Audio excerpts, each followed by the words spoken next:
This is Abingdon, Oxfordshire, a sleepy town about 10 miles south of Oxford. Nice enough place. Nothing particularly remarkable about it. But if you'd stood here 50 years ago, you wouldn't be looking at houses and front gardens. You'd be standing in the middle of one of Britain's most famous car factories. This was the MG Abingdon Works. For over half a century, this place built some of the most iconic sports cars Britain ever produced. The MG Midget, the MGA, the legendary MGB. These weren't Ferraris. They weren't meant to be. They were sports cars for normal people, affordable, fun, British through and through. At its peak, this factory employed nearly 2,000 people. It shipped tens of thousands of cars to America every year. MG dominated the sports car market. This place was absolutely thriving. And then, in 1980, it all ended. Suddenly, brutally. The factory closed. The workers went home. The buildings were demolished. And today, nothing. Not even a plaque. Just houses where a legend used to stand. This is the dark story of MG Abingdon. It's about brilliant engineering and catastrophic decisions, about craftsmanship versus corporate greed, about a community that built dreams and watched them get crushed, about a town that lost its heart overnight. It's about how Britain took one of its greatest success stories and killed it. Dead. Let's go back to where it all started. Not with a factory, not with a car, but with one man who had an idea. Chapter 1. The man who started it. All. Cecil Kimber wasn't born into the car business. His father ran a printing works in London. Nothing to do with engines or motorsport. Young Cecil was supposed to follow that path, learn the trade, take over eventually. But he had other ideas. From his teenage years, Kimber was obsessed with cars. This was the early 1900s, when automobiles were still a novelty, still something that turned heads in the street. Most people had never even sat in one. But Kimber didn't just want to ride in cars. He wanted to understand them, build them, make them better. He studied engineering in Manchester, soaking up everything he could about mechanics and design. After finishing his training, he bounced around a few jobs in the motor trade, learning the business from the ground up. Sales, repairs, modifications. He was good at it, but he wasn't satisfied. Kimber was a perfectionist. The kind of bloke who'd spot a crooked badge from 10 feet away and have to fix it. Everything had to be just right. That attention to detail would later define everything MG became. In 1921, Kimber landed a job that would change his life. He joined Morris Garages in Oxford as a sales manager. Morris Garages was the retail arm of Morris Motors, owned by William Morris, one of Britain's most successful car manufacturers. Morris built sensible, affordable cars for ordinary families. They sold well. They were reliable. But they were also, let's be honest, a bit boring. Functional. Plain. The sort of car your dad would drive. Kimber saw something Morris didn't. He looked at the market and noticed a gap. On one side, you had expensive luxury cars. Bentleys, Rolls-Royces, beautiful machines but completely out of reach for normal people. On the other side, you had cheap family motors like the Morris Cowley. Practical, yes. Exciting, not remotely. But there was nothing in between. No car that was fun, sporty, good-looking, and actually affordable. Young people with a bit of money wanted something with character, something that made them feel alive, and nobody was giving it to them. This was Britain in the 1920s. The First World War was over. The economy was recovering. A new generation was coming of age, and they wanted more than their parents had. They wanted speed, style, a bit of glamour. But the car industry hadn't caught up yet. It was stuck making either dull workhorses or unattainable dream machines. Kimber realized that if someone could build a proper sports car at a reasonable price, they'd clean up. He started small. At Morris garages, he began modifying standard Morris cars, lower the body, tune the engine, fit a sportier radiator grille. Nothing revolutionary, but enough to make them look and feel different. Customers loved it. These modified Morris cars had personality. They stood out. Word spread quickly around Oxford and beyond. People started coming to Morris garages, specifically asking for Kimber's special cars. William Morris noticed. He was a businessman, not a romantic. He didn't particularly care about sports cars, but he did care about profit, and Kimber's modifications were selling. Morris gave Kimber more freedom to experiment and eventually promoted him to general manager of the retail side. Their relationship was complicated. Morris respected Kimber's talent, but didn't always understand his vision. Morris wanted volume. Kimber wanted excellence. That tension would simmer for years. By the mid-1920s, Kimber's vision was crystal clear. He wanted to create a brand new type of car, not a modified Morris, a proper sports car built from the ground up. It had to be light so it could be quick without a massive engine. It had to be beautiful because style mattered, and crucially, it had to be affordable. Not cheap, but within reach. He wasn't building cars for aristocrats. He was building them for young professionals, for enthusiasts, for people who loved driving and wanted something special without remortgaging their house. This wasn't just about business for Kimber. It was personal. He believed cars should bring joy. Driving shouldn't be a chore. It should be an experience. Every curve, every acceleration, every gear change should feel right. That philosophy would become the soul of MG. The cars would never be the fastest or the most luxurious, but they'd have something else: character, spirit, a connection between driver and machine that made you smile every time you turned the key. In 1924, Kimber built his first car under the name MG, which simply stood for Morris Garages. It was based on a Morris chassis, but everything else was Kimber's work. The body was sleeker, the performance was sharper. It looked like nothing else on British roads, and people wanted it. Not in huge numbers yet, but enough to prove the concept worked. Kimber knew he was onto something, but to turn this into a real business, he'd need more than a corner of Morris garages. He'd need a proper factory. That decision, made almost by accident, would lead to Abingdon. Chapter 2. Birth of MG. In 1924, Cecil Kimber built his first proper MG. The name was simple, almost lazy. MG, Morris Garages. That's it. No grand backstory, no fancy Latin motto. Just the initials of the shop where it was made. But what mattered wasn't the name. It was what he created. The first MG was based on a Morris Cowley chassis. Kimber didn't have the money or resources to design everything from scratch, so he worked with what he had. He took the Cowley's mechanical bits, the engine, the running gear, and threw away almost everything else. The body was completely redesigned. Lower, sleeker, lighter.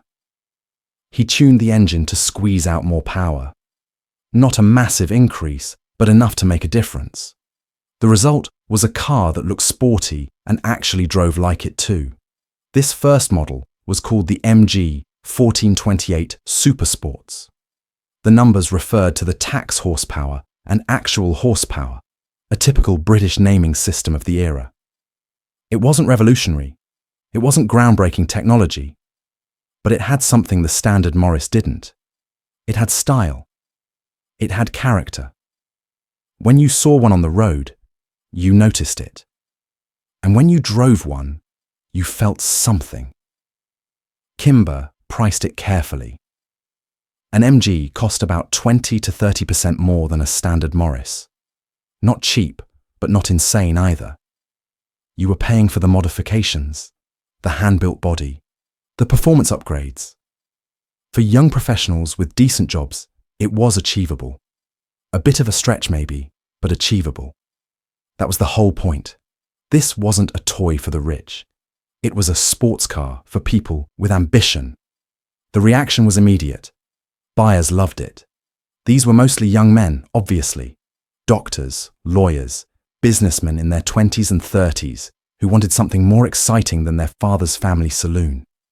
They wanted a car that turned heads, that was fun on country roads, that made them feel like racing drivers even if they were just popping to the shops. The MG delivered that feeling. Word spread fast. Morris garages started getting orders from all over the country. But there was a problem: space.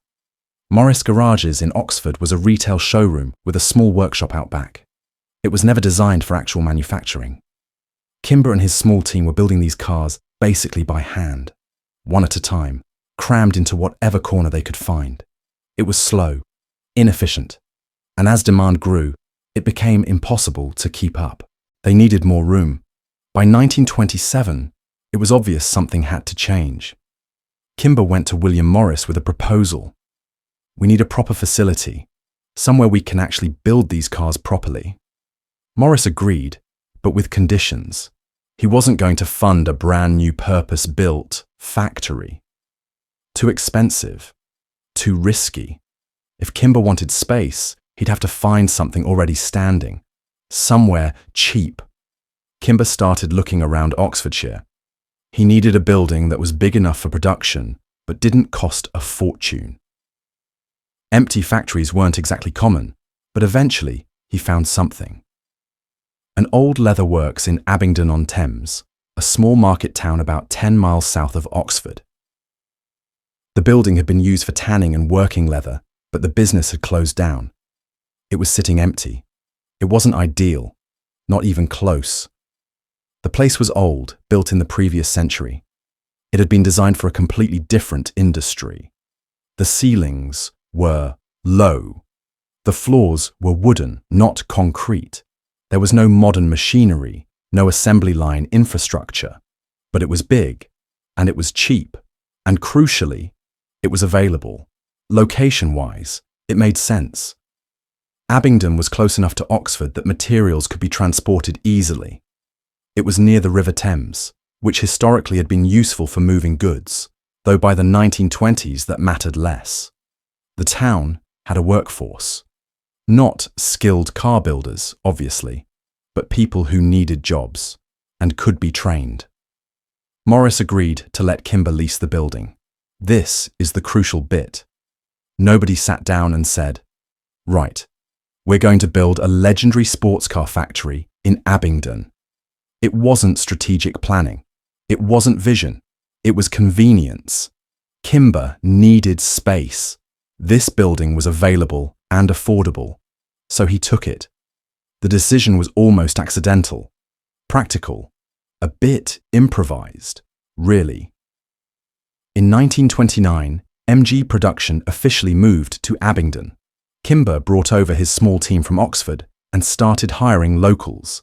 They set up workbenches, brought in tools, figured out how to make car production work in a building designed for dead cows. It was chaotic at first. Nothing was purpose-built. Everything had to be adapted. But Kimber made it work because he had no choice. The cars coming out of Abingdon in those early years were still low volume, still mostly hand-built. But they were MGs, proper ones, and the little factory in the old leather works was now the home of a brand that would become a British icon. Nobody knew it yet, but this ramshackle operation in a converted tannery would eventually produce hundreds of thousands of sports cars and employ thousands of people. All because Kimber needed cheap space and Abingdon had an empty building. Sometimes history turns on the smallest decisions. Chapter 3. Inside the Abingdon Works. Walk into Abingdon in 1929, and you wouldn't think you were in a car factory. The building looked nothing like the modern production facilities going up in places like Detroit or Dagenham. This was an old leather works, remember, built sometime in the 1800s for a completely different purpose. The walls were brick, weathered and dark. The ceilings were low, maybe 12 feet in places, with wooden beams crossing overhead. Natural light came through small windows, never quite enough. On grey English days, which was most of them, the place was pretty dim. The floor was wooden planks, not solid concrete. You could hear it creak when heavy equipment rolled across. The whole building covered about 5 acres, roughly 20,000 square meters. Sounds big, and it was compared to the cramped workshop in Oxford. But for a car factory, it was tiny, and it was never designed for manufacturing vehicles. Every inch of space had to be improvised, adapted, made to work somehow. This wasn't Ford's River Rouge plant. There was no moving assembly line, no conveyor belts carrying car bodies from station to station. Abingdon used a completely different method called coach building. It was the traditional way of making cars, inherited from the days when craftsmen built horse-drawn carriages. Each car stayed in one spot. The workers moved around it, not the other way around. Here's how it worked. A chassis would arrive, usually from Morris, and get placed on wooden blocks in one section of the factory. That was the car's spot. It wasn't going anywhere until it was finished. A team of workers would gather around it and start building. First, they'd fit the engine and mechanical components. Then came the body, and this is where the real craft came in. The body panels were aluminum, thin sheets of metal that had to be shaped by hand. Workers used hammers, dollies, and wooden formers to literally beat the aluminum into the right curves. This is called hand beating or panel beating, and it's an art. You can't just whack metal randomly. You need to understand how it moves, how it stretches, where it wants to fold. Get it wrong, and you've ruined an expensive piece of aluminum. Get it right, and you've created a perfectly flowing fender or bonnet that fits like it was meant to be there. Every panel was slightly different. Even cars from the same production run weren't identical. One fender might have a subtly different curve from another because 2 different craftsmen made them. That's the nature of handwork. Some people see that as inconsistency, others see it as character. MG owners tended to be in the second camp. Once the body was fitted, the car moved to the paint shop.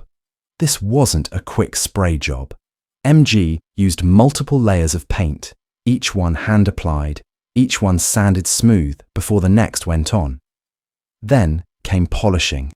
Workers would spend hours rubbing the paint to a deep shine. It was slow, labor-intensive. But the finish was beautiful. You could see your reflection in it. Interior work was the same. Leather seats were cut and stitched by hand. Dashboard instruments were fitted individually. Trim pieces were attached one by one. Everything required skill. This wasn't unskilled assembly line work where you tightened the same bolt 1,000 times a day. Abingdon workers were craftsmen, joiners, metal shapers, upholsterers. They had real trades. The factory didn't make everything itself. Engines came from Morris. Gearboxes, axles, suspension components. Those were usually bought in from suppliers. But anything that made an MG look like an MG, anything visible that was made at Abingdon, the body, the interior, the distinctive radiator grille. That's what made each car special. This approach had serious advantages. Quality was high. When a car left Abingdon, it was properly built, not rushed, not bodged. Workers took pride in their work because they could see the whole car come together, not just their tiny piece of it. There was a connection between builder and product that assembly line workers rarely felt. If something wasn't right, a craftsman would fix it. The cars had soul. It was also flexible. If Kimber wanted to change a design detail, no problem. Tell the workers, they'd adapt. No need to retool a massive production line. Want to build a special racing version? Easy. Just modify the process for those few cars. This agility meant MG could respond quickly to customer feedback or market trends. But there were downsides, massive ones, and they'd eventually kill the factory. The biggest was speed, or rather the lack of it. In the early days, Abingdon was building maybe 5 to 10 cars a day. Compare that to Ford, who by the 1930s was churning out thousands. The coach building method simply couldn't scale. You can't hand-beat 10,000 fenders a month. It's physically impossible. Labour costs were high. Skilled craftsmen didn't come cheap. Every car required dozens of hours of skilled work. That got baked into the price. MG could get away with it because buyers accepted that sports cars cost more, but it meant they'd never compete with mass-market manufacturers on price. Never. And the building itself was a limitation. Those low ceilings meant you couldn't install tall machinery. The wooden floors couldn't support really heavy equipment. The layout was awkward, shaped by the building's previous life, not optimized for car production. There was no room to expand significantly. Abingdon was always going to be a small-scale operation. In the 1930s, none of this mattered much. MG was a niche brand making niche cars. Low volume was fine. The craftsmanship was the whole point. But the world was changing. Car manufacturing was becoming industrialized, automated, efficient. And Abingdon, with its hand-beaten panels and wooden floors, was stuck in the past. A beautiful, romantic past, but the past nonetheless. Chapter 4. Racing builds the legend. Cecil Kimber had a motto. Racing improves the breed. He believed it absolutely. Not because he was obsessed with winning trophies or prize money. MG wasn't entering races to get rich. They were racing to prove something, to show that these little sports cars built in a converted leather works could compete with anyone, that they were tough, that they were fast, that they were properly engineered.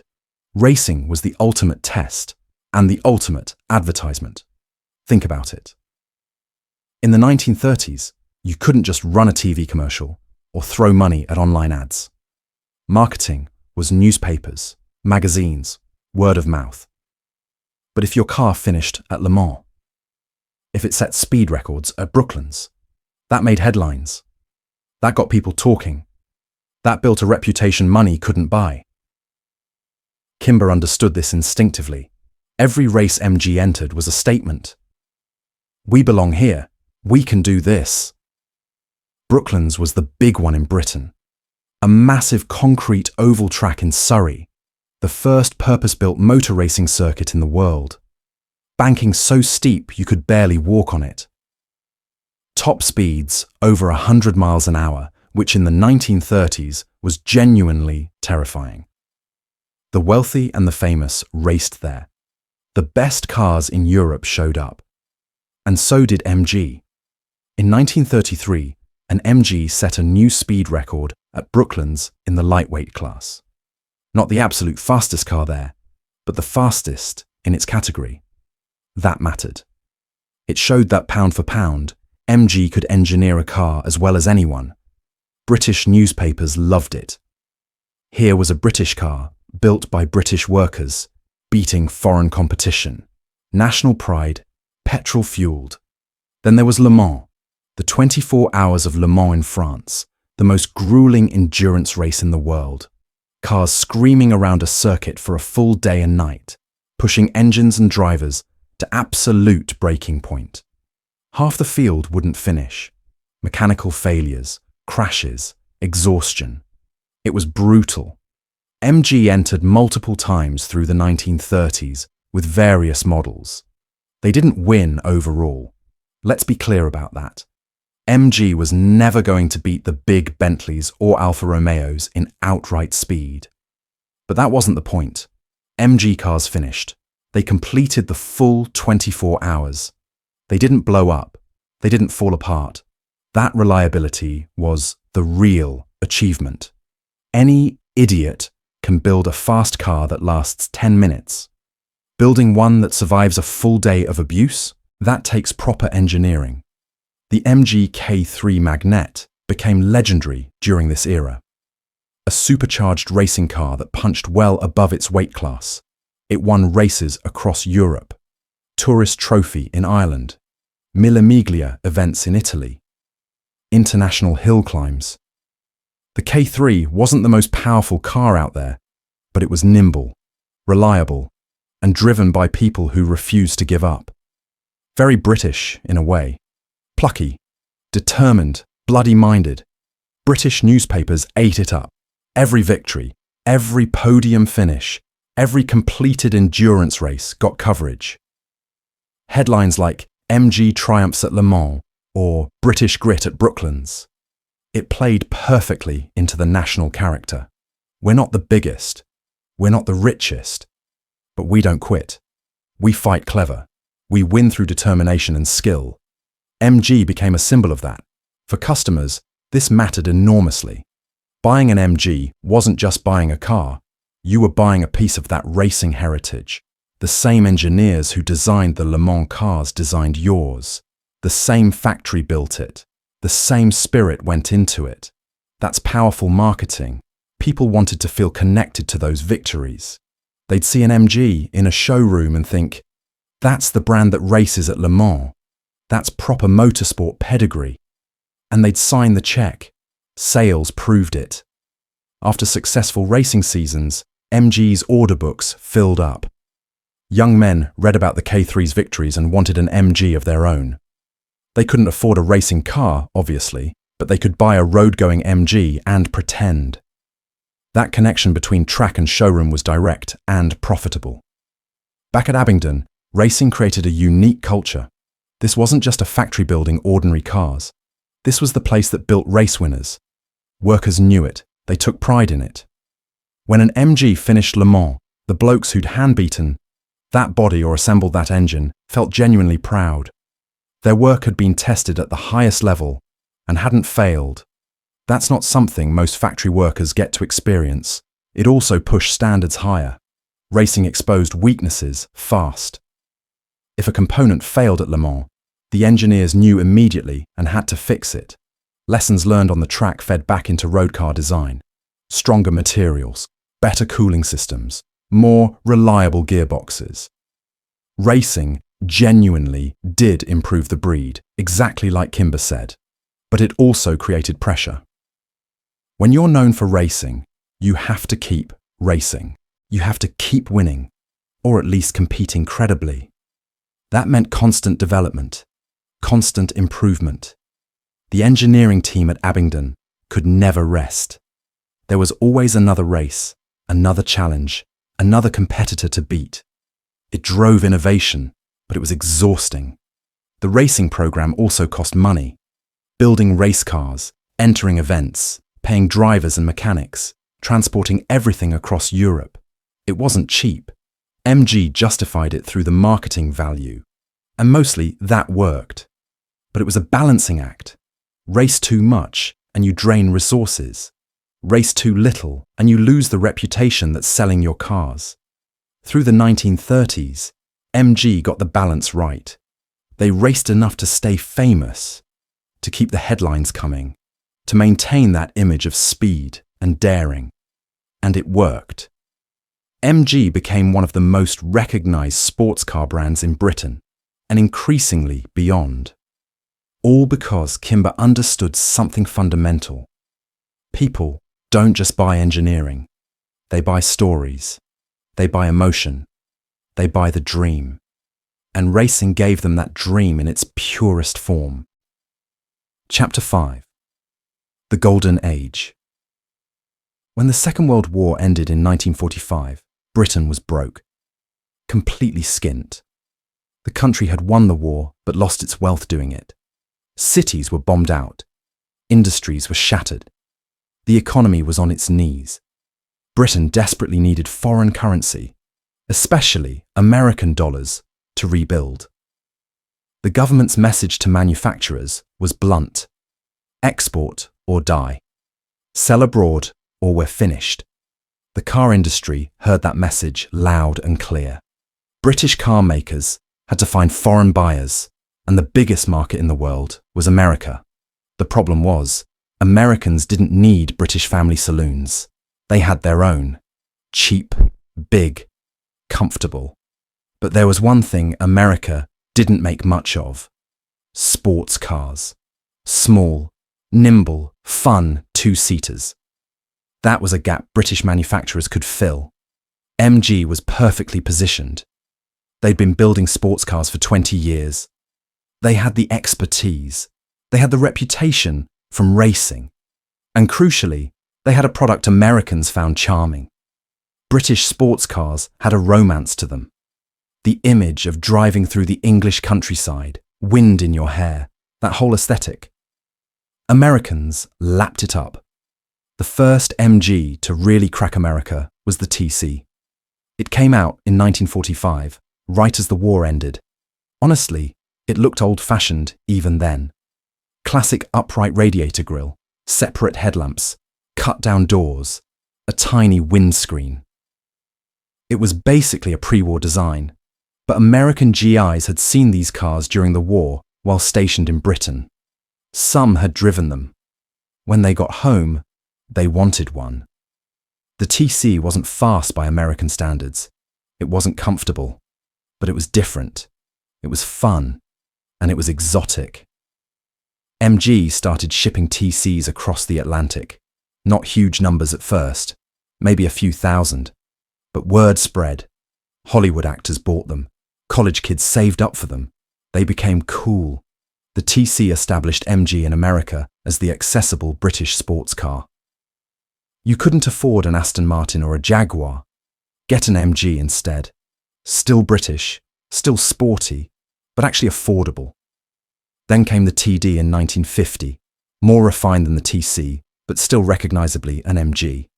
By this point, American demand was serious. MG sold about 30,000 TDs, and the vast majority went to the States. 70 to 80% of everything Abingdon built was getting shipped to America. The factory was essentially working for the American market. Britain needed those dollars, and MG was delivering.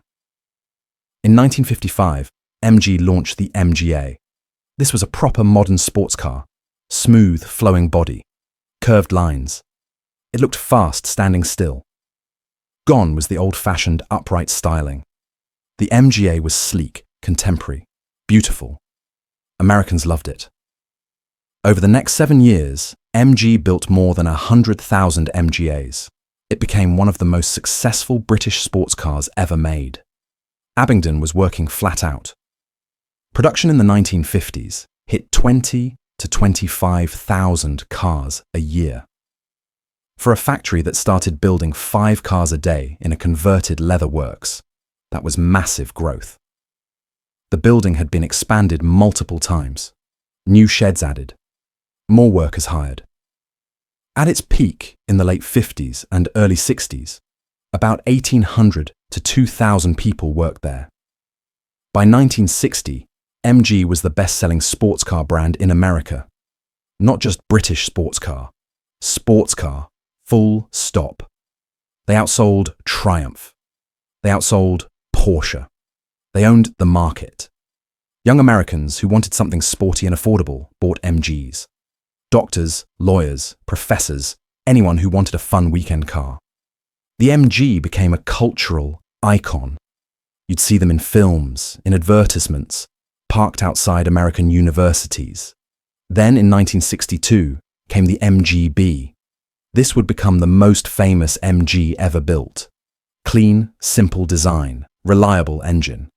Practical enough for daily use, but still fun. The MGB was exactly what the market wanted. It was such a hit that MG would keep building it, with only minor changes for the next 18 years. Over 500,000 MGBs were eventually made. It defined what a British sports car should be. These were golden years for Abingdon. The factory was the beating heart of the town. Generations of families worked there. If your dad worked at MG, you probably would too. It was stable employment, decent wages, and pride in the product. People in Abingdon could point to MGs driving around and say, "We made that. The factory sponsored local sports teams, held Christmas parties, supported the community.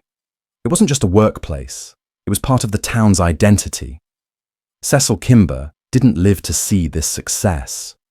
He died in 1945 in a train accident, right as the TC was launching. Tragic timing. But his vision lived on. Everything MG achieved in the 50s and 60s was built on the foundation he'd laid. The focus on affordable sports cars, the racing heritage, the attention to craftsmanship, that was all Kimber's philosophy, still driving the company 20 years after he'd gone.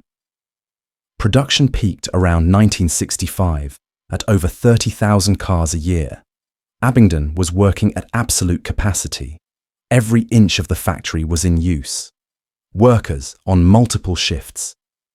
The place hummed with activity. You could hear the hammering, the machinery, the sounds of cars being built. Driving past the factory, you'd see lorries loading up finished MGs, ready for export. It felt permanent, unstoppable. But there were already cracks forming. The basic production method hadn't changed much since the 1930s. Still a lot of handwork. Still craftsmen beating panels. The factory building itself was still that old converted leatherworks, just expanded. Compare that to modern car plants being built in the 60s with automation, computer-aided design, robotic welding. Abingdon was increasingly old-fashioned, and MG's ownership had become complicated. The company had been absorbed into larger corporate structures. First the British Motor Corporation in 1952, then various mergers after that. MG wasn't independent anymore. Decisions were being made by people who didn't necessarily understand or care about sports cars. They looked at spreadsheets, not the product. For now, in the early 60s, none of that mattered. Sales were strong. The factory was busy.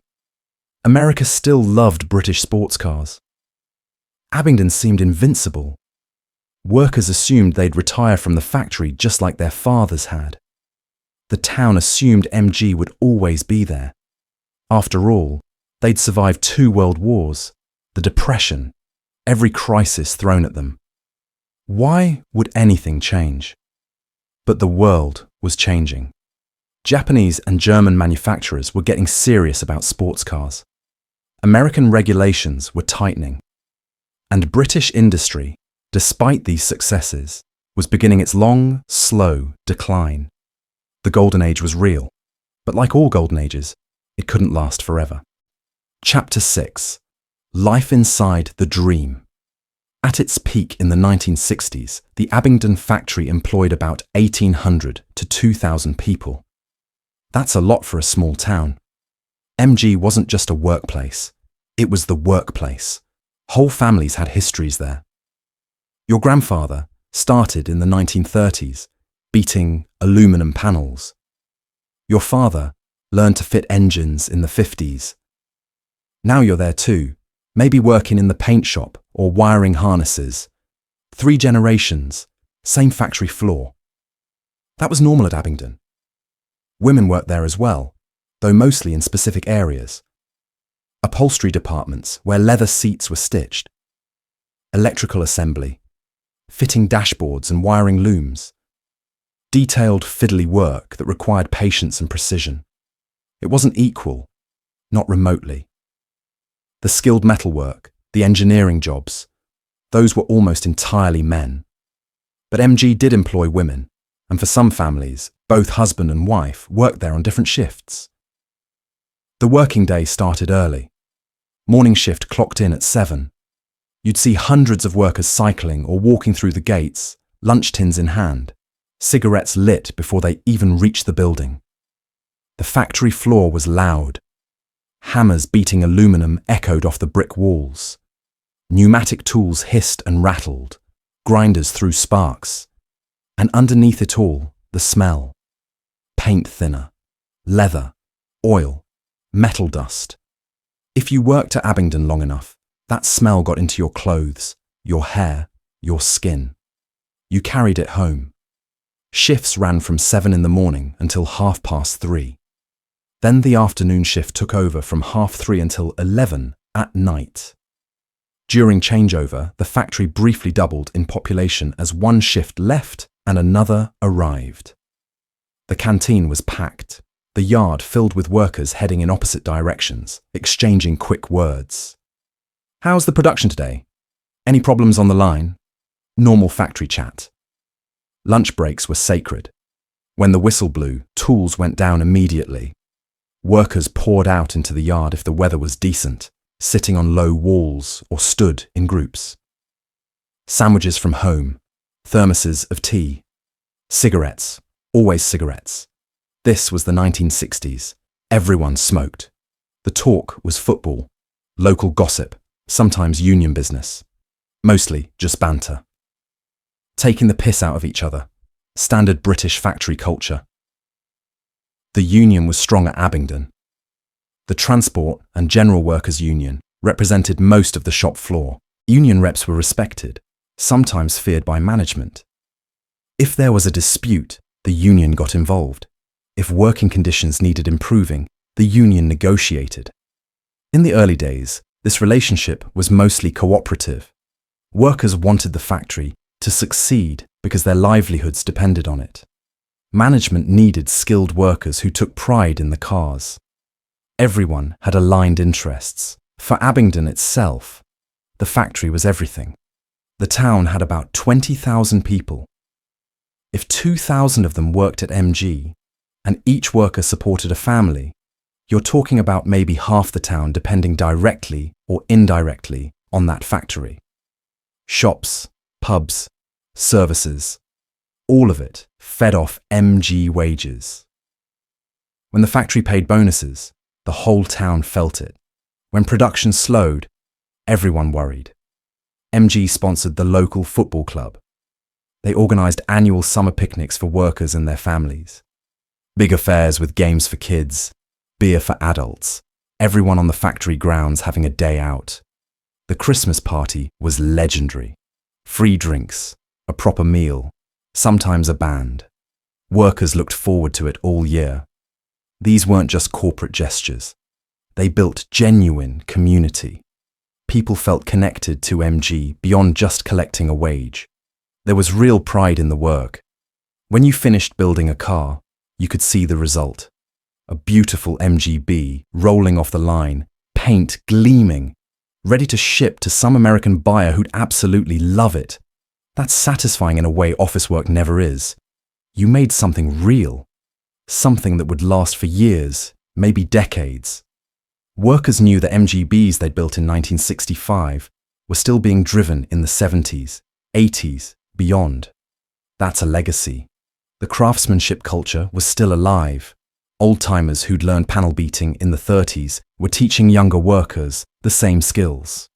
How to read the metal, where to strike, how much force. This knowledge got passed down directly, person to person. It wasn't written in manuals.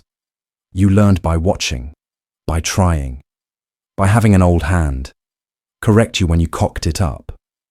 But that culture also had a downside, resistance to change. The attitude was, we've always done it this way, why change now? When management suggested new production methods or different tools, there'd be pushback. Not necessarily bloody-minded obstruction, just a deep conservatism. This is how MG builds cars. This is how it's meant to be. That thinking worked fine when the world wasn't changing much, but the world was changing. Fast. Tensions between workers and management started creeping in during the 60s. Nothing explosive yet, but you could feel it. Management wanted to speed things up, cut costs, improve efficiency. Workers felt they were being pushed too hard. Quality might suffer.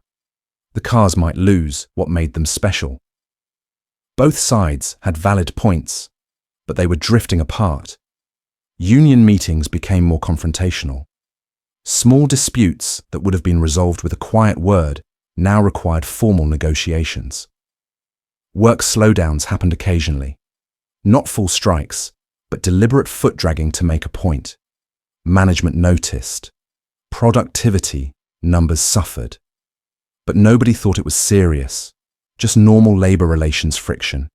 It'd blow over. The real danger was complacency. Everyone assumed MG was permanent. Why wouldn't they? The factory had been there since 1929. It survived the Depression. It survived the war. Sales were strong. America loved MGBs. What could possibly go wrong? Workers bought houses assuming they'd have factory wages for life. Young people left school expecting to walk straight into MG jobs like their parents. The town's whole future was built on the assumption that Abingdon meant MG and MG meant Abingdon. Forever. Nobody saw the threat. Not really. There were rumours sometimes. Whispers about corporate restructuring or foreign competition. But they'd heard rumours before and nothing happened. MG always survived. The factory felt solid, permanent, like the brick walls and wooden floors. It had weight, history. Surely, that counted for something. On a summer evening in 1965, you could stand outside the factory gates and watch the afternoon shift heading home. Hundreds of workers streaming out, chatting, laughing, lighting cigarettes. Behind them, the factory still hummed with activity. The night shift was just getting started. MGBs were being built. Orders were being filled. Everything looked absolutely fine. But the world outside Abingdon was changing in ways the town didn't fully understand. Japanese car manufacturers were learning fast. German engineering was advancing. American regulations were tightening. And most dangerously, British industry was beginning its long, painful decline. The unions were getting more militant nationwide. Management was getting more desperate. Politics was interfering with business decisions. Abingdon felt safe, stable, successful. And that feeling, that comfortable certainty that tomorrow would look like today, that was the most dangerous thing of all, because nobody was preparing for what was coming. Nobody was planning for the possibility that MG might not be forever. They were living the dream and didn't realize dreams end. Chapter 7. The cracks begin to show. By the late 1960s, Abingdon had a problem. The factory was still building cars the same way it had in the 1930s. Workers hand-beating aluminum panels, manual welding, individual craftsmanship on every vehicle. That approach had worked brilliantly for decades. But the rest of the world had moved on. Visit a Japanese car factory in 1970 and you'd see something completely different. Robots welding chassis with perfect precision, automated paint booths, moving assembly lines where the car travelled and workers stayed put, computer-controlled quality checks, everything optimised for speed and consistency. A factory like that could build a car in a fraction of the time Abingdon needed. And the labour cost per vehicle was massively lower. Datsun, which would later become Nissan, was leading this charge. Their factories looked like something from a science fiction film compared to Abingdon's Victorian brick walls and wooden floors. German manufacturers weren't far behind. Volkswagen, BMW, Mercedes, all investing heavily in modern production technology. Meanwhile, MG was still using hammers and dollies like it was 1935. This meant MG's production costs were roughly double what Japanese competitors paid. Every MGB cost more to build than it should have in a modern factory. That's a death sentence in a competitive market. You either charge more, which prices you out, or accept smaller profit margins, which kills you slowly. MG was trapped between those two bad options. The building itself was the core problem. That converted leatherworks had been expanded as much as physically possible. There was no more room. The ceilings were still low, maybe 12 feet, because that's how the building was constructed in the 1800s. Modern manufacturing equipment needs height, overhead cranes, tall assembly jigs, automated systems. You can't install any of that with a 12-foot ceiling. Abingdon was literally boxed in by its own walls. The layout was chaotic. equipment from different decades crammed together wherever it fit. A welding station from the 50s, next to a paint booth from the 60s, next to hand tools from the 30s. Nothing flowed efficiently. Cars had to be moved manually between stations, sometimes across the entire factory floor. Time wasted. Labor wasted. In a modern plant, everything would be arranged in a logical sequence. Abingdon was a maze, and the competition was getting brutal. In 1969, Datsun launched the 240Z. It was everything the MGB should have been, but wasn't. Modern styling, powerful 6-cylinder engine, reliable, comfortable, and crucially, it cost about the same or even less than an MGB. American buyers loved it. Here was a sports car that looked the part, went like hell, and didn't leak oil or break down constantly. MG suddenly looked old and tired by comparison. Fiat and Alfa Romeo were hammering away at the European market. Even smaller manufacturers like Triumph, MG's British rival, were updating their designs more frequently. MG's response? Keep building the same MGB that launched in 1962. Yes, there were minor updates. Bumpers changed to meet American safety regulations, some trim differences. But fundamentally, it was the same car year after year. This worked at first because the MGB was such a good design. It looked right. It drove nicely. People loved it. But by the mid-70s, it was clearly dated. The styling that seemed fresh in 1962 looked retro by 1975. Not in a cool vintage way, in a hasn't this been around forever way. Customers started asking, when's the new model coming? And the answer was, there isn't one. The engine was ancient technology, a pushrod 4-cylinder design that could trace its origins back to the 1940s. It was reliable enough, but it wasn't efficient. Fuel economy was poor. Performance was adequate, but not exciting. Compare that to what Japanese and German manufacturers were doing with fuel injection, overhead cams, better engine management. MG was a generation behind. Then came 1973, the oil crisis. OPEC cut production. Oil prices quadrupled. Petrol queues stretched around the block. Suddenly, fuel economy mattered enormously. Americans who'd happily driven thirsty sports cars were now thinking twice. The MGB, which did maybe 25 miles per gallon on a good day, was a tough sell. Japanese sports cars offered better economy without sacrificing much performance. Sales started sliding.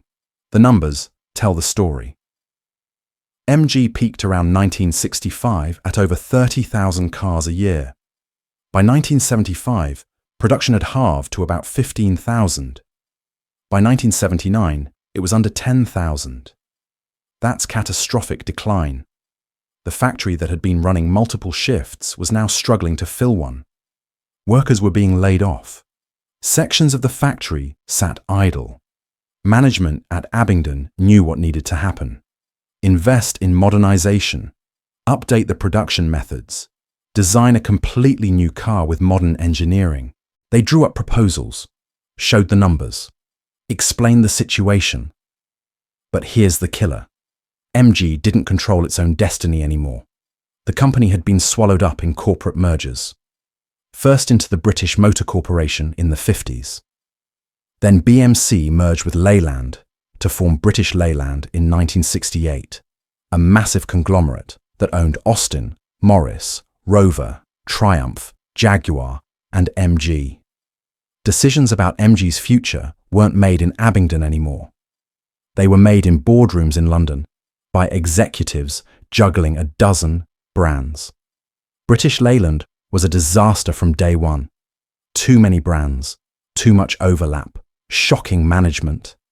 The company lurched from crisis to crisis through the 70s. Constant strikes, quality problems, financial losses.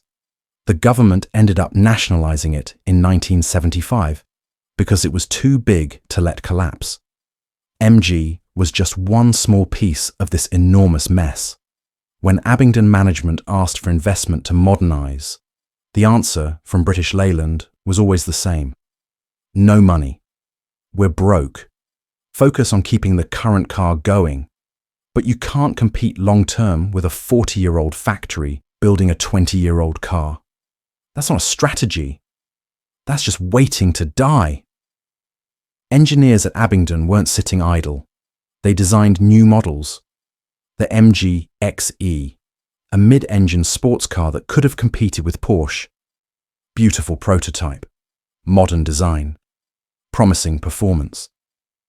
British Leyland looked at it and said no, too expensive to develop. Probably killed it to protect Triumph's sports cars instead. Internal politics nonsense. The project died. Workers on the floor could feel things going wrong. Production targets getting cut. Fewer overtime hours. Rumours of redundancies. But most still believed MG would survive. It always had. This was just a rough patch. British Leyland would sort itself out. The government wouldn't let a British icon fail. Surely. They didn't understand how deep the rot went. British Leyland was beyond saving. The entire British car industry was in terminal decline, strangled by poor management, union militancy, government interference, and foreign competition it couldn't match. MG was tied to a sinking ship, and nobody had the power or money to cut it loose. By the late 70s, Abingdon was living on borrowed time. The factory that had once been the pride of British sports car manufacturing was now a relic. Production was a fraction of peak years. The cars were outdated, the building was obsolete, and the corporate parent was dying. All the warning signs were there. The cracks had turned into chasms, but nobody wanted to believe what was coming next. Chapter 8. British Leyland, the beginning of the end. In 1968, MG ceased to exist as an independent company. It had already been absorbed into the British Motor Corporation back in 1952. But BMC at least understood sports cars. Then BMC merged with Leyland Motors to form British Leyland Motor Corporation. And that's when everything went to hell. British Leyland was a monster, a corporate Frankenstein stitched together from Britain's entire car industry. Austin, Morris, Rover, Triumph, Jaguar, Land Rover and MG, all crammed under one roof. On paper it looked brilliant. Britain's car makers united, ready to take on the world. In reality, it was an absolute disaster from day one. The problem was obvious. Too many brands doing the same thing. MG made sports cars. So did Triumph. Both brands competed for the same customers, the same dealers, the same resources. But they were owned by the same company. It made no sense. Jaguar built upmarket sports cars. Where did that leave MG? Austin and Morris both made family saloons. Why did Britain need both? Nobody knew. Nobody in charge seemed to care.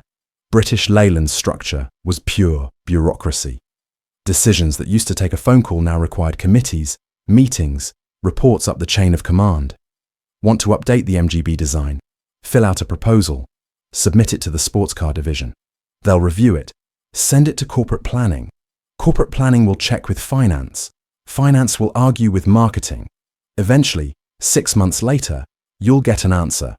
Probably no. MG stopped being a brand with its own identity and became just another product line. A badge to stick on cars. The people running Abingdon had no real power anymore. All the important decisions were made in London by executives who'd never built a car, never understood what made MG special, and frankly, didn't care. They looked at spreadsheets. MG was just numbers to them. By 1975, British Leyland was in such a mess the government had to step in. The company was technically bankrupt, but it employed hundreds of thousands of people. Letting it collapse would have been political suicide. So the Labour government nationalised it. British Leyland became a state-owned company, funded by taxpayers. That should have helped. It didn't. Government ownership meant political interference. Ministers with no business experience making strategic decisions. Appointments based on politics rather than competence. The CEO position became a revolving door. New boss every couple of years, each one with a different plan. Reorganize this way. No, wait. Reorganize that way. Slash costs. No, wait. Invest for the future. The constant changes paralyzed the company. None of these executives understood sports cars. They were finance people, bureaucrats, politicians. They looked at MG and saw a low-volume niche product that wasn't making much money. They didn't understand the brand value, the heritage, the loyalty of MG buyers. To them, it was just inefficient. Why not kill MG and focus on volume sellers like Austin? That logic gained traction inside British Leyland through the 70s. Meanwhile, labour relations were imploding. The unions had grown incredibly powerful in British industry by the 1970s. At Abingdon, the Transport and General Workers Union represented most workers, and they were militant. Any dispute, any grievance, any disagreement with management could trigger a strike. Not just at Abingdon, across British Leyland. Wildcat strikes, official strikes, work-to-rule actions. Production constantly disrupted. The 70s saw dozens of strikes at Abingdon, sometimes over pay, sometimes over working conditions, sometimes over planned redundancies, a few times over completely petty disputes that spiraled out of control. Each strike shut down production. Cars that should have been built sat incomplete. Orders that should have been filled got delayed. American dealers waiting for MGBs were told, "Sorry, there's been a strike." Again. This created a vicious cycle. Strikes disrupted production, which hurt revenue, which meant British Leyland lost money, which forced them to cut costs, which meant job losses or pay freezes, which made workers angry, which led to more strikes. Round and round. Nobody could break the cycle because nobody trusted each other anymore. Management saw workers as militant troublemakers. Workers saw management as incompetent and uncaring. Both were partly right. Quality suffered catastrophically. When you're constantly fighting with your workforce, when production keeps stopping and starting, when nobody cares anymore, quality control goes out the window. MGBs rolling off the line in the late 70s were shockingly bad. Panel gaps you could stick your finger through. Electrical systems that failed immediately. Leaks everywhere. Paint that peeled. These cars were being built by demoralized workers in a dying factory for a company that didn't care. American customers noticed. MG had built its reputation on being charming and fun. A bit quirky, sure, but fundamentally solid. By the late 70s, MG meant unreliable. Stories spread. Your MGB will spend more time in the shop than on the road. Electrics are a nightmare. Build quality is appalling. The jokes were brutal. How do you double the value of an MG? Fill the tank. What's the difference between an MG and a Jehovah's Witness? You can shut the door on a Jehovah's Witness. Dealers started refusing to stock MGBs. Why would they? Customers complained constantly. Warranty repairs ate into profits. Residual values collapsed because nobody wanted a used British Leyland product. Some American MG dealers switched to selling Japanese sports cars instead. Better products, fewer headaches, happier customers. MG's entire distribution network was crumbling. The British quality reputation that took decades to build evaporated in a few years.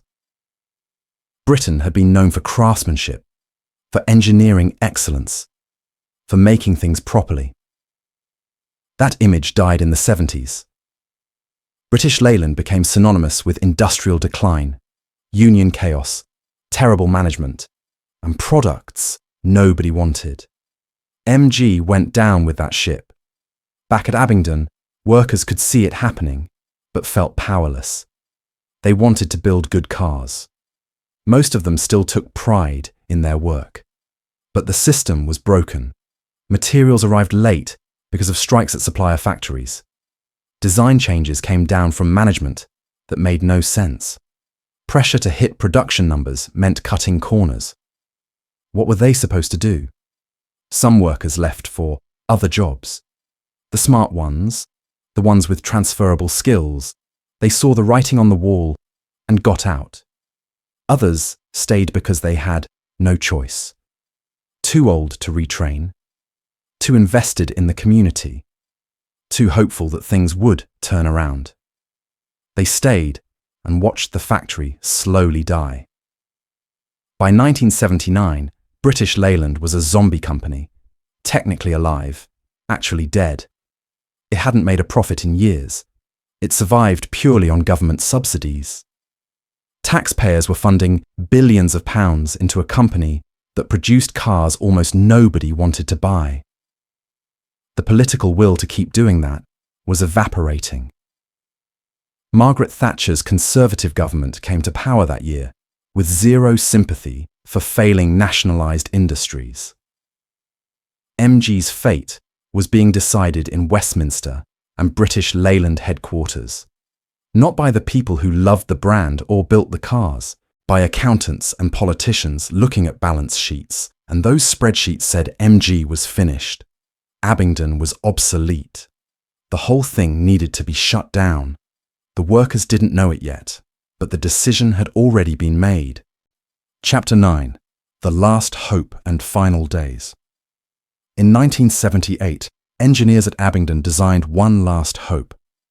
The MG XE, a mid-engine sports car that looked genuinely modern. Sleek wedge shape, pop-up headlights, contemporary styling that could compete with anything from Italy or Germany. The prototype actually worked. They built it, tested it, proved the concept was viable. This could have been MG's future, a proper successor to the aging MGB, something to take the brand into the 1980s. British Leyland looked at the proposal and said, "No, too expensive, too risky. We don't have the money." The company was hemorrhaging cash across all its divisions, investing millions in a new MG sports car when they couldn't even keep the volume brands profitable. Not happening. The EXE project was killed. The prototype ended up in a museum. Another might have been. Another missed opportunity. That was probably the moment everyone at Abingdon realised the truth. British Leyland didn't want to save MG. They wanted it gone. It was too small, too niche, too old-fashioned. The company needed to focus resources on cars that actually made money. MG didn't fit that picture anymore. But nobody wanted to say it out loud. Not yet. Through 1979, rumours started spreading around the factory. Whispers in the canteen. Nervous conversations during breaks. Have you heard? They're talking about closure. Someone's cousin works at headquarters and said, "MG's on the list." Management denied it, of course. Keep working. Everything's fine. But workers could feel something was wrong. Production targets kept getting cut. Fewer orders coming in. Sections of the factory standing idle. Some workers started looking for other jobs, updating CVs, asking around Oxfordshire for openings. Smart move, probably, but most stayed. Where else could they go? Abingdon was a small town. There weren't many other employers. Some had worked at MG for 30 years. Their whole careers, their whole adult lives. You don't just walk away from that. And deep down, many still believed MG would survive. It always had. This was Britain's most famous sports car. The government wouldn't let it die. Surely. September 1980. Sir Michael Edwards, chairman of British Leyland, made an announcement. MG Abingdon would close. Production would cease on October 24, 1980. 1,600 workers would lose their jobs. The factory that had built sports cars for 51 years was finished. The reasoning was cold, purely financial. MG wasn't profitable. The factory was obsolete. Modernizing it would cost too much. Better to shut it down, consolidate production elsewhere, cut the losses. Edwards presented it as a necessary business decision. Tough, but unavoidable. Just numbers on a spreadsheet. The reaction at Abingdon was devastation. Workers couldn't believe it. 50 years of history, gone. Generations of families employed there, cast aside. The union immediately fought back. Emergency meetings, protests organised. They contacted MPs, tried to get political support, launched a campaign to save the factory. Workers marched through Abingdon carrying banners. Save MG. Save our jobs. British sports cars matter. Nothing worked. The government wasn't interested. Margaret Thatcher's administration had no sympathy for unprofitable nationalised industries. If British Leyland said close it, then close it. Market forces. Economic reality. The political will to save MG simply didn't exist. A few MPs made supportive noises but did nothing concrete. The decision stood. Workers showed up every day through October, knowing each shift brought them closer to the end. The atmosphere was surreal. Building cars for a company that had already killed you. Some were angry, some were numb, some were in denial. Maybe something would change. Maybe a buyer would appear. Maybe it was all a negotiating tactic. Those hopes faded as October 24th approached. The final day arrived, Friday, October 24th, 1980. Workers clocked in knowing it was the last time. The last MGB was already on the production line. Number 523, 836 overall, since the model launched in 1962. Registration number RWC 980W. Bronze metallic paint. Brown interior. Completely ordinary spec. But it would be the last car ever built at Abingdon. Everyone wanted to be involved somehow. Workers who normally didn't touch final assembly found reasons to be nearby. Watching, taking photos. The car moved through the factory one last time, each station completing their part. Body fitted, engine installed, interior trimmed, paint polished, wheels mounted. Everything done properly, even now. Even at the end, the craftsmanship mattered. When RWC 980W rolled off the line that afternoon, the factory floor went silent. 51 years of continuous production stopped. The hammering ceased. The machinery wound down. Workers just stood there. Some were crying openly. Grown men who'd spent their entire working lives in that building, weeping. Others stared at the floor. Nobody knew what to say. The union chairman gave a speech, called it the darkest day in Abingdon's history, condemned British Leyland for destroying a national treasure, thanked the workers for their dedication, their skill, their loyalty, promised they'd never forget what they'd built here. His voice cracked toward the end. It was unbearable to watch. Workers embraced each other, shook hands, made promises to stay in touch that many wouldn't keep. What do you say when your whole world ends? When the place that defined your life, your identity, just stops existing? There aren't words for that.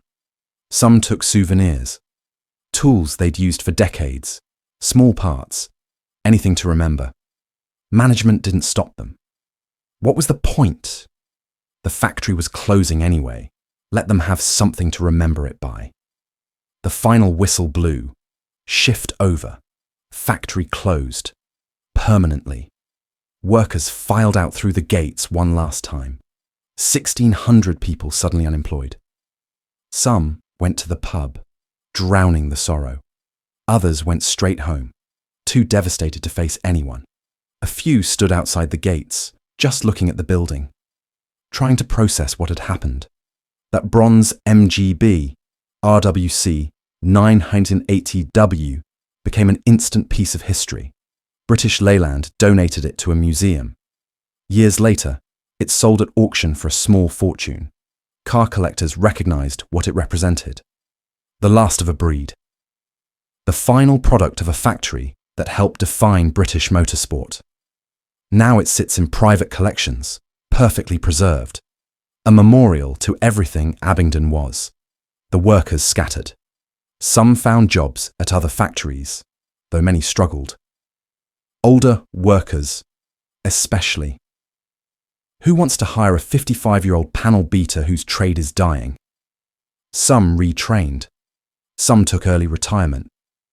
Some never worked again. The town of Abingdon lost its economic heart overnight. Shops closed. Property values dropped. Families moved away looking for opportunities elsewhere. Nobody saved the factory. There was no last-minute reprieve. No white knight investor. No government U-turn. MG Abingdon was dead, and it stayed dead. Within 2 years, the buildings would be demolished. Every brick removed. Every trace erased. But that October day in 1980, as workers left for the final time, the buildings still stood. Empty now. Silent. Haunted by ghosts of what they'd been. Chapter 10. Where the factory stood. After the factory closed in October 1980, the building sat empty. Nobody knew what to do with it. British Leyland owned the site, but had no use for it. The machinery was sold off. Lathes, presses, welding equipment, anything with value got auctioned to other manufacturers or scrapyards. Tools that workers had used for decades went for pennies. The stuff that couldn't be sold was just abandoned inside, left to rust. For about 2 years, the old Abingdon works stood there like a corpse. Windows broken, doors hanging open, weather getting in. Local kids started breaking in, exploring the empty factory floor. Graffiti appeared on walls where MGBs had once been assembled. The place, that had hummed with life and purpose for 50 years, was now just a derelict building. Sad doesn't even cover it. Then, in 1982, demolition crews arrived. British Leyland had sold the land to developers. The buildings had to go. Over a few weeks, they systematically destroyed everything. Brick walls that had stood since the Victorian era came down. The old wooden floors were ripped up. The roof that had sheltered thousands of workers and hundreds of thousands of cars was torn apart. Heavy machinery smashed through decades of history like it was nothing. Nobody tried to save any of it. No preservation order, no heritage listing, no campaign to turn part of the factory into a museum. In 1982, industrial heritage wasn't valued the way it is now. Old factories were just obstacles to development. Clear the site, build something new, move on. That's what happened at Abingdon. Within months, every trace of the MG factory was gone. Completely erased. The site was levelled, cleared, prepared for redevelopment. If you'd visited in late 1982, you'd have found an empty plot of land. Nothing to indicate what had stood there. Just dirt and rubble, waiting for the next thing. Developers built a housing estate. Ordinary suburban homes. Semi-detached houses with small gardens. A few office buildings. Completely generic development that could be anywhere in Britain. The kind of place where people live their lives completely unaware of what existed before.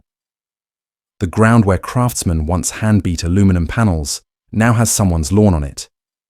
Where MGBs rolled off the production line, there's now a driveway and a garden shed. There's no memorial, no plaque, no museum. Nothing official acknowledges that this was MG Abingdon. The council didn't mark it. The developers didn't commemorate it. British Leyland certainly didn't care. The site was redeveloped as if the factory had never existed, as if 50 years of automotive history meant nothing. The only clue is a street name. One of the roads through the development is called MG Road. That's it. The entire legacy of MG Abingdon reduced to a street sign. And even that's subtle enough that plenty of people living there probably don't know what MG stands for or why their road is called that. It's just a name to them. If you visit today looking for the factory, you'll find nothing. GPS takes you to a quiet residential street. Normal houses, cars parked in driveways, maybe someone mowing their lawn. It looks like it's been this way forever. There's no sense of the history beneath your feet. No echo of the thousands of workers who walked this ground. No ghost of the cars that were born here. Tourists sometimes show up. MG enthusiasts making pilgrimages. They've researched the history, seen old photos of the factory. They arrive expecting something. Ruins, maybe. A memorial, definitely. Some acknowledgement. What they find is a housing estate and profound disappointment. They take photos of the MG road sign because what else is there? Then they leave, feeling cheated somehow. Younger people in Abingdon often have no idea. Ask someone under 40 if they know about the MG factory, and you'll get blank looks. It's not taught in local schools. There's no museum in town about it. The knowledge exists only in older residents who remember or whose parents worked there. And that generation is dying out. Soon, nobody will have living memory of the factory. It'll just be history. Distant, abstract history. The older workers, the ones who spent their careers at Abingdon, they remember everything. The smell of the factory, the sound of hammers on aluminum, the camaraderie, the pride. Some of them still meet up occasionally, gatherings of former MG workers. They share stories, look at old photos, remember when the factory was alive. But they're fewer every year. Time takes them one by one. There's something deeply unsettling about how thoroughly the factory was erased. Other British car plants that closed became heritage sites. Longbridge has a museum. Cowley preserved parts of its history. But Abingdon? Nothing. It's like someone deliberately tried to eliminate any trace that MG was ever there. Whether through neglect or intention, the effect is the same: obliteration. Walk through that housing estate knowing what came before, and it feels wrong. All those houses sitting where history happened. People making dinner in kitchens built on ground where the most iconic British sports car was created. Children playing in gardens where skilled craftsmen once worked. It's not the residents' fault, obviously. They bought houses, not history. But it feels like a betrayal, nonetheless. Some MG clubs have tried to get a proper memorial erected. Petitions to the council, fundraising for a monument. So far, nothing's happened. There's no political will, no budget, no agreement on what it should say or where it should go. So the housing estate remains unmarked. History buried under brick and concrete. The irony is brutal. MG still exists as a brand.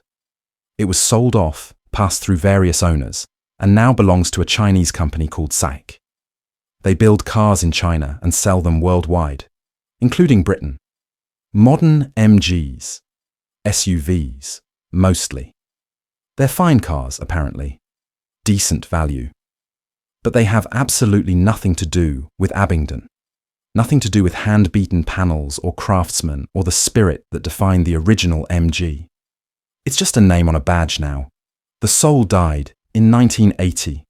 If you own an old MGB, particularly one of the last ones built, it's worth serious money now.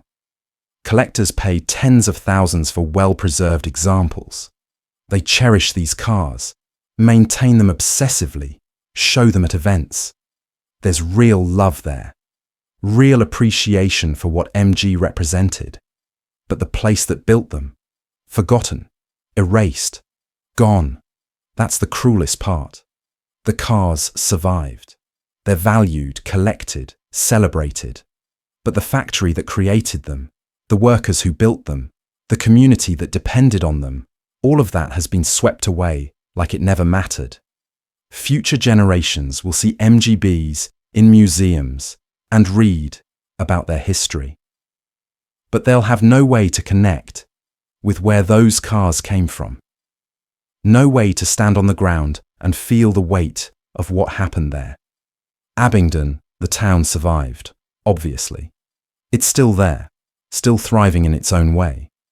But something fundamental was lost. when the factory closed. An identity, a purpose, a reason to be proud. The town that built MG sports cars is now just another commuter town near Oxford. Pleasant enough, but unremarkable. The thing that made it special was demolished in 1982. Stand on MG Road today and try to imagine it. The noise, the activity, the sense of purpose. Impossible. The past is too thoroughly buried. All you see is houses and quiet streets. History erased so completely it might as well have never happened. That's what they did to MG Abingdon. They didn't just close it, they deleted it. Chapter 11. Lessons from the Ruins. The story of MG Abingdon teaches one brutal lesson above all others. Innovate or die. There's no middle ground. MG built cars the same way in 1980 as they did in 1930. Hand-beating panels, manual assembly, craftsmanship over efficiency. That worked brilliantly for decades. Until it didn't. The world moved on. Japanese manufacturers brought robots and automation. German companies invested in modern engineering. MG kept doing what it had always done, and it killed them. Nostalgia is dangerous in business. Yes, the old ways had soul. Yes, hand-built cars had character.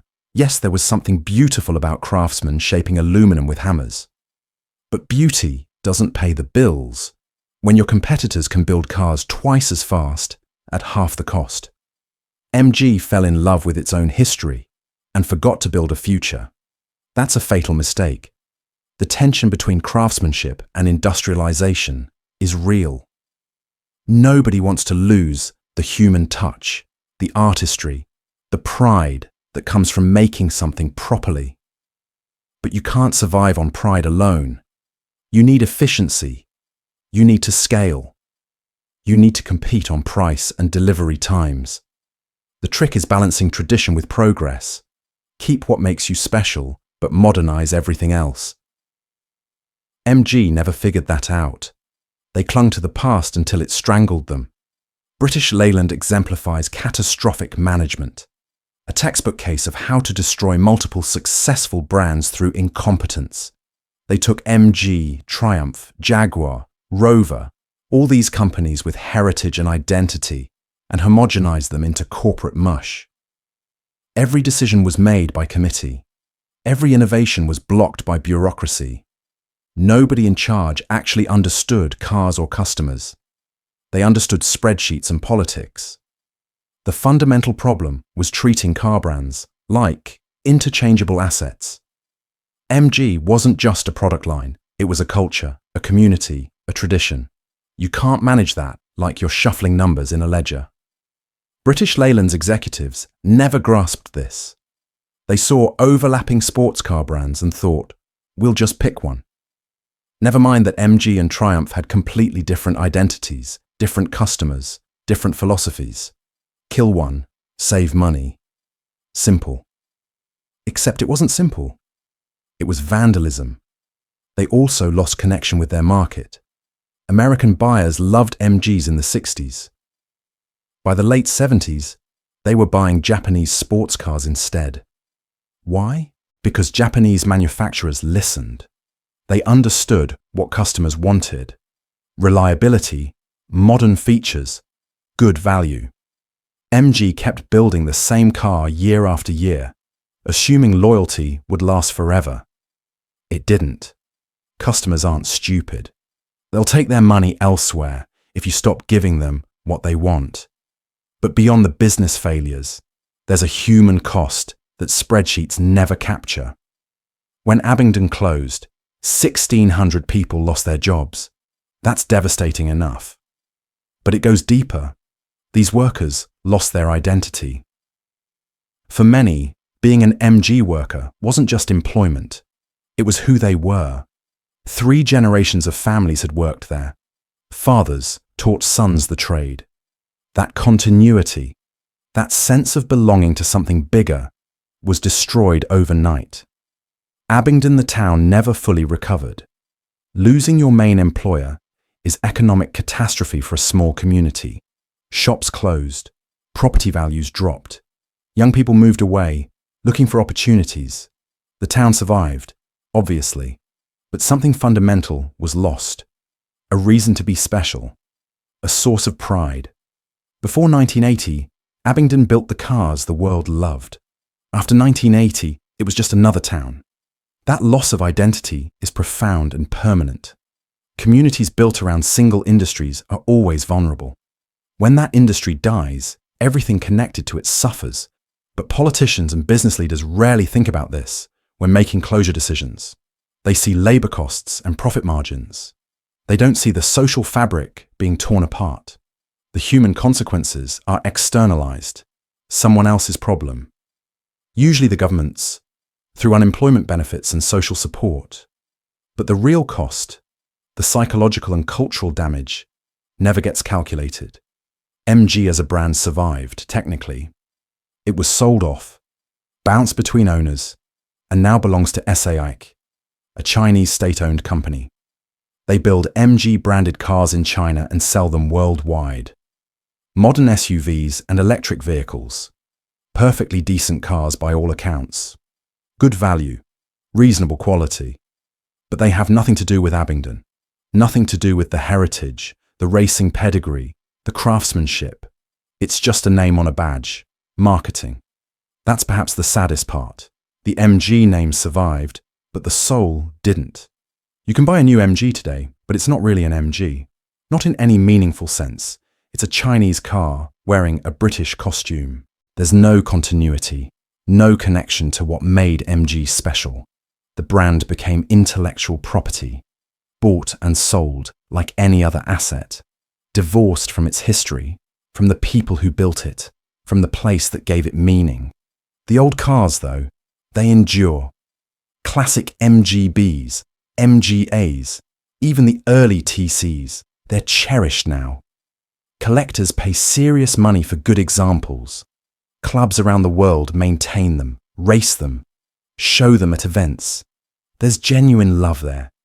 People who understand what these cars represented. They keep that spirit alive in a way the modern brand never could.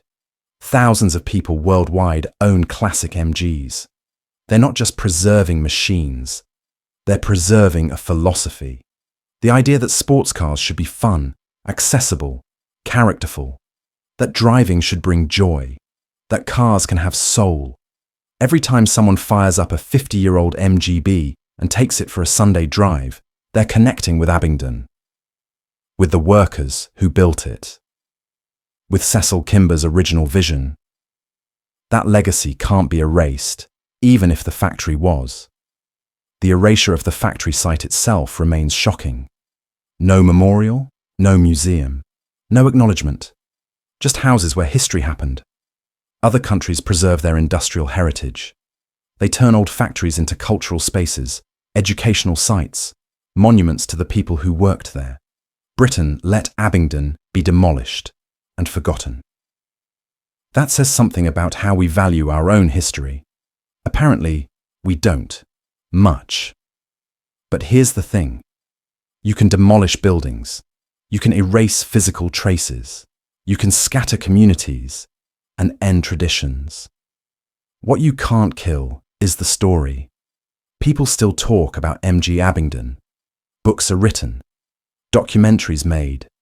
Videos like this watched. The story survives because it matters. It's a cautionary tale about industry, innovation, management, and the human cost of corporate decisions. MG Abingdon is a reminder that nothing lasts forever. Success isn't permanent. Companies that seem invincible can collapse. Communities that feel stable can be destroyed. The factory that built sports cars for 50 years is now suburban houses. The workers who took such pride in their craft are mostly gone.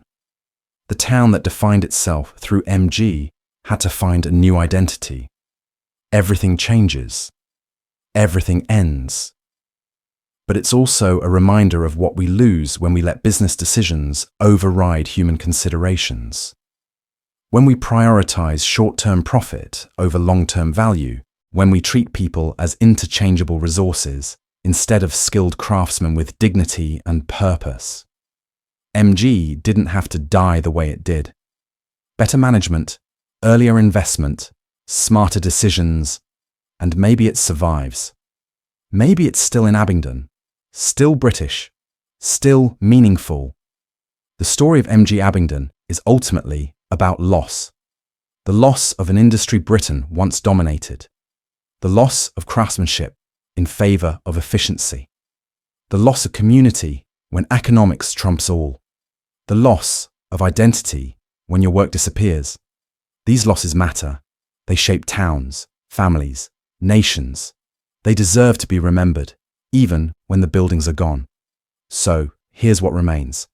Old cars in garages, lovingly maintained. Photos in archives showing the factory in its prime. Stories passed down from workers who were there. And the knowledge that once, in a converted leather works in a small Oxfordshire town, people built some of the best-loved sports cars Britain ever produced. They did it with skill, with pride, with soul. And when it ended, something genuinely valuable was lost. That's worth remembering. That's worth telling. Because if we forget what we've lost, we'll keep losing it.